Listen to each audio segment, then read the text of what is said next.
বালুরঘাটে FCI র গুদামে অচলাবস্থা। 2 দিন ধরে পণ্যবাহী ট্রেন আটকে রেখেছেন জমিদাতারা। তাদের দাবি, চাকরি প্রতিশ্রুতিতে গুদাম তৈরির জন্য জমি দিয়েছিলেন তারা, কিন্তু এখনও পর্যন্ত চাকরি মেলেনি। জমির বদলে চাকরি চাই। স্রেফ এফসিআই র গুদামে তালা ঝোলানোই নয়, আস্ত একটি ট্রেন আটকে এবার আন্দোলনে জমিদাতারা।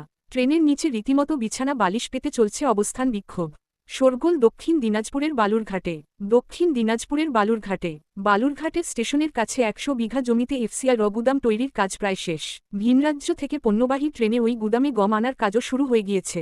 তার মধ্যেই বিপত্তি, সোমবার সকালে গম আসতেই ট্রেন আটকে দেন গ্রামবাসীদের একাংশ।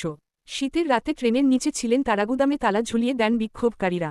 বিক্ষোভকারীদের দাবি, বালুরঘাটে ওই গুদাম তৈরির জন্য 29 জনের কাছ থেকে 29 একর জমি নিয়েছে এফসিআই। যারা জমি দিয়েছিলেন তাদের চাকরি প্রতিশ্রুতিও দেওয়া হয়েছিল।